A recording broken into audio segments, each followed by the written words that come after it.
Alright, let's talk about what's brewing with the Revolutionary Army and the world government. Things are heating up like never before.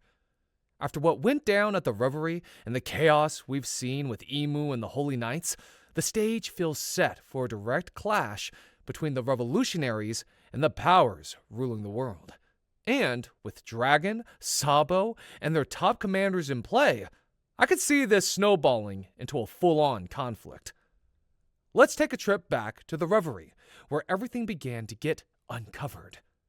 We saw the celestial dragons in their full, arrogant glory, believing themselves untouchable. But things took a sharp turn when we learned about Emu, the mysterious figure pulling the strings behind the scenes. The world government, which has ruled from the shadows for centuries, was suddenly put on notice. Emu's very existence poses a threat to the balance of power, and the Revolutionary Army has taken notice. After all, they've been fighting against the tyranny of the world government for years. In the wake of the Reverie, we had the shocking incident where Sabo was implicated in the assassination of a celestial dragon. This was a major turning point for the Revolutionary Army. While the details are still murky, one thing is clear. This event sparked outrage among the oppressed and has rallied more support for the revolution. Sabo's actions have positioned the Revolutionary Army as a legitimate threat to the world government, and now they have an opportunity to use this momentum to finally rebel. But it's not just about Sabo. The Revolutionary Army has been quietly amassing strength.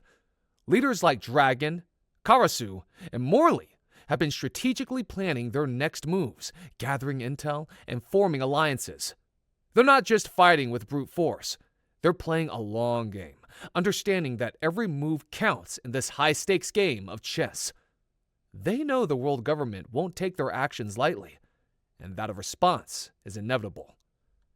As a result, the Revolutionary Army has been gearing up for a major offensive.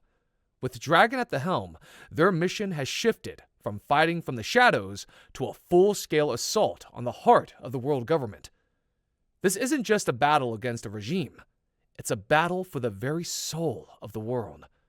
They want to expose the corruption of the celestial dragons and dismantle the oppressive structures that have held people down for centuries. Dragon knows that to ignite a true revolution, they need to hit hard and fast. The recent revelations at the Reverie and the targeting of the celestial dragons have only fueled their fire. Now, enter the Holy Knights. These guys are a game changer. We know little about them, but they're the elite enforcers of the celestial dragons, and their appearance signals that the world government is ready to unleash its most powerful weapons. Imagine these knights as top-tier fighters trained to handle any threat to their masters. They're not just a step up from the typical marine brutes. They could rival the admirals themselves. The stakes are incredibly high, as the Revolutionary Army will have to defeat a force that is willing to do whatever it takes to protect the world government. And who do we know is standing at the forefront of the world government's response? Akainu. His absolute justice slogan drives him to eliminate any perceived threat, and the Revolutionary Army is top of the list. If Dragon decides to make a move, Akainu will be there, eager to crush the rebellion. Here's the kicker. Dragon and Akainu were once the tightest of friends.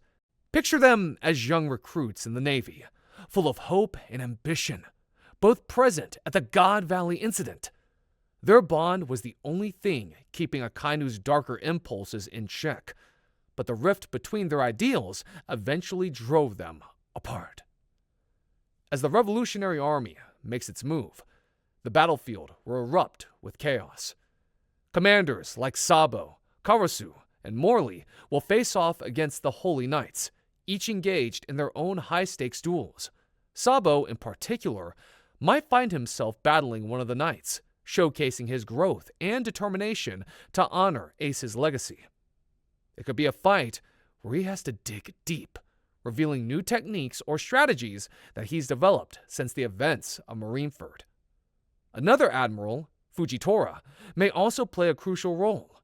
Known for his powerful gravitational abilities and strong sense of justice, Fujitora represents a different kind of justice compared to Akainu's extreme approach. He might not agree with all the world government's methods, but he recognizes the potential threat that the Revolutionary Army poses. His involvement could create an interesting dynamic, as he may find himself torn between his duty as an admiral and his moral compass. Fujitora could be tasked with handling the revolutionary commanders directly. His gravity-based powers would give him a significant advantage in battle, allowing him to control the battlefield and manipulate his opponents' movements. However, his reluctance to resort to excessive violence could lead to conflict with Akainu, who views any compromise as weakness. This clash of ideologies could create tension within the Marine ranks, highlighting the divisions in their approach to justice. Now, while the battle rages on, the moment Dragon and Akainu meet will be a flashpoint. It's a confrontation deep in history. Two former brothers-in-arms now standing on opposite sides. The air will be filled with tension as they recognize the depth of their shared past. This isn't just a brawl. It's a clash of ideals, with Dragon fighting for freedom and justice, and Akainu fighting for a world he believes must be maintained at all costs. During their fight, Akainu's ruthless magma attacks will challenge Dragon like never before. But Dragon isn't just a revolutionary figure. He's a force of nature, potentially wielding powerful weather-based abilities, or haki, that we've yet to see.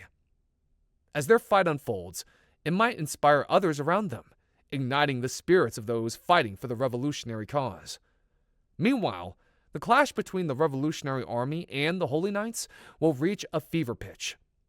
Sabo's struggle against the Holy Knights could be mirrored by the other commanders as they face powerful foes who have been trained to defend the Celestial Dragons' way of life. We could see some wild tactics and strategies unfold as the revolutionaries adapt to the overwhelming might of their opponents. In this grand spectacle, the tide could turn when Dragon's leadership shines through. His tactical genius might outsmart the Holy Knights, leading to pivotal moments that shift the battle's momentum. As the fight rages, the struggle will reveal the horrors of the world government and the oppression faced by the people, fueling the revolutionaries' determination. So, how does it all play out?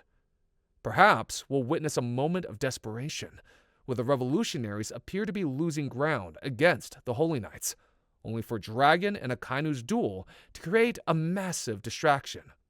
This could allow the revolutionary commanders to regroup, rallying their troops for a final push against the elite knights.